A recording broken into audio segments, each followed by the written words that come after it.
Over the past couple of years, luxury SUVs have become more and more popular as people have found the need for a spacious and luxurious vehicle. Today, we have two of the best in the mid-size class, the Audi Q7 and the best-selling Acura MDX.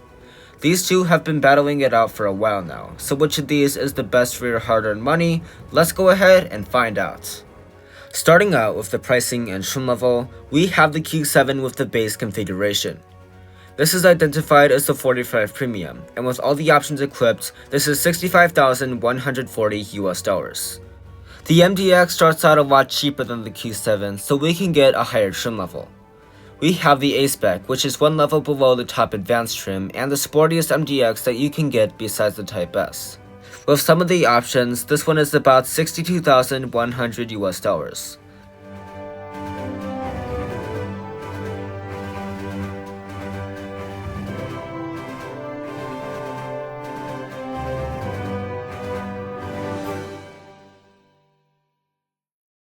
Starting out with the exteriors, the Q7 actually got a facelift for 2025. You now have a larger grille that's still in chrome and fake vents down below. The MDX isn't going to look any different, but it's going to be a lot sportier for A-Spec duty. You have a diamond pentagon grille and the area around it is going to be blacked out. Moving on to the headlights, the Q7 is now going to come standard with fully LED headlights. You get a projector-style LED headlamp, an LED daytime running lamp, and you have a sequential turn signal. Unfortunately, no fog lights are available. The MDX, on the other hand, will have the same signature jewel-eyed LED headlights.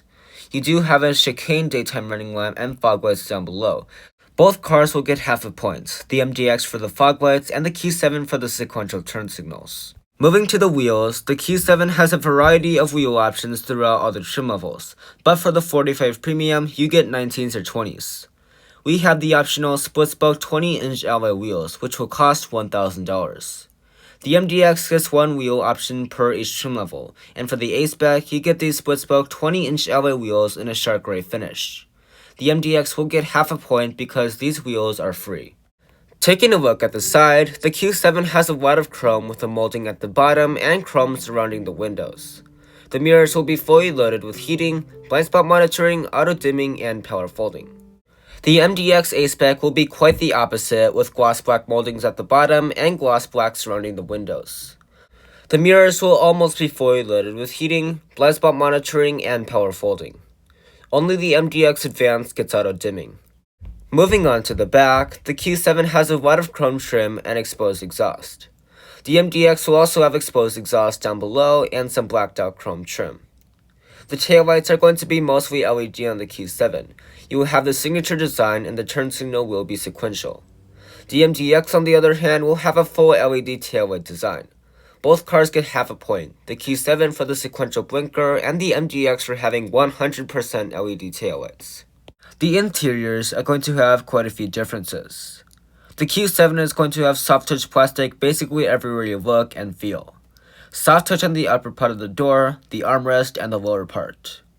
The MDX will also have quite a lot of soft touch, but for the A-Spec duty, there's red stitching, leatherette, and faux aluminum.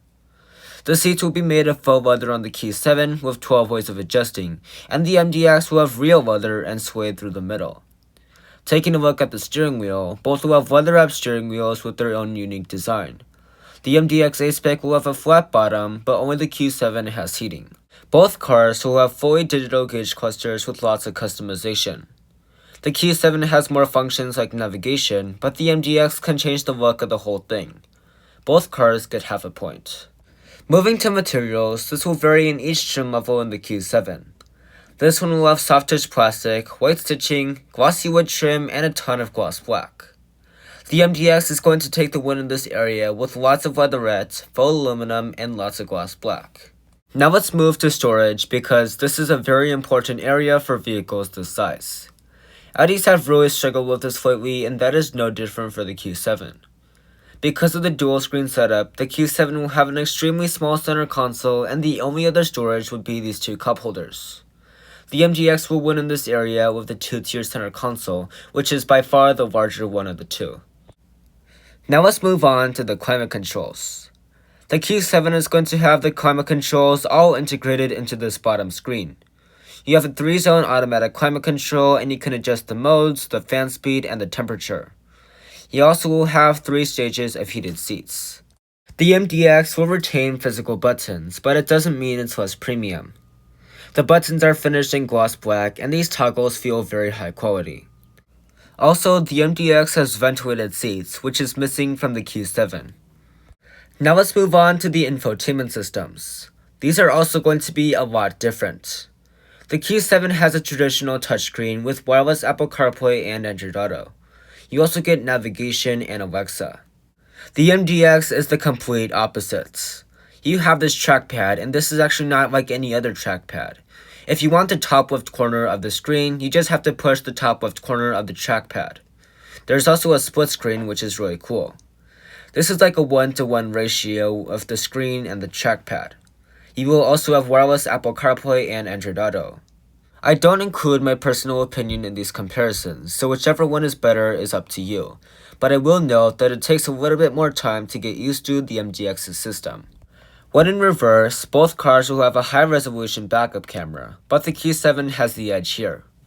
First of all, this base model has a 360-degree top-down view and a lot more views than any MDX. Also, there's a 3D view to make parking a lot easier. The MDX still has a good solution for not having a top-down view. You will have this diagram with all the parking sensors so that you can see where the obstruction is. And to wrap up these interiors, both cars will have these large panoramic sunroofs as standard equipment. People buy SUVs like this so that they can bring around a lot of people in comfort. So let's dive into the rear seats. The Q7 has these faux leather seats that slide and recline. The MDX will have these nicer leather seats that also slide and recline.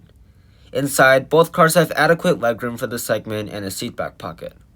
Both cars will also have a 3rd zone of climate control, with the Q7 offering 4 zones on the upper trim levels. For today, the MDX will have more adjustments. One other advantage of the MDX is that it has this removable middle seat with a center console and the option to have the full-on captain's chair experience. At the bottom, the Q7 has 2 USB-C ports and the MDX has 2 USB ports. Both cars will have 12-volt outlets. Now the Q7 and MDX are the only vehicles with 3rd rows in Audi and Acura respectively. So let's check them out. The Q7 has this multi-step release for the seat by pulling this lever and lifting up the seat bottom. The MDX makes it a lot simpler for passengers with a button. Both the Q7 and MDX have a little less legroom than the competition, but when you look at the amenities, this really makes you question how much effort was put into the 3rd rows. Let's start with the Q7. You get a plastic armrest and a cup holder on each side. The MDX will offer the same, but the top trim offers 1 USB port on both sides. It is disappointing that there are no vents or climate controls, considering that these are flagship models and that the mainstream versions, the Atlas and Pilot, offer more room and features. The cargo area is equally as important as the rear seats. The Q7 will offer 14.2 cubic feet of cargo room behind the 3rd row, 35.7 behind the 2nd row, and 69.6 as a maximum. That means that the MDX will have the slight edge in all 3 configurations. This one has 16.3 cubic feet with the 3rd row up, 39.1 with the 3rd row down, and 71.4 as a maximum. Also, one thing worth pointing out, the Q7 has a power folding 3rd row. The Q7 offers 2 different powertrain options outside of the performance-oriented SQ7 model.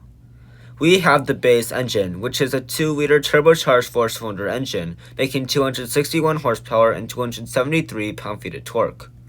All of this is mated to an 8-speed automatic transmission, and you get a pretty good 20 miles per gallon in the city, 26 on the highway, and 22 combined. The MDX will offer the traditional V6, which is a 3.5-liter naturally aspirated V6. This makes 290 horsepower and 267 pound-feet of torque. All of this is mated to a 10-speed automatic transmission, and you get a pretty good 19 in the city, 25 on the highway, and 21 combined. The MDX gets 1 less MPG combined, so the Q7 gets half a point there. The Q7 also gets another half a point for having more torque, but the MDX will fight back with more horsepower. Tell me what you think in the comments, 4-cylinder turbo or V6.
Moving on to dimensions, these will be very similar to each other, with the Q7 measuring in at 197 inches long and the MDX at 198, and both will be measuring in at 78 inches wide.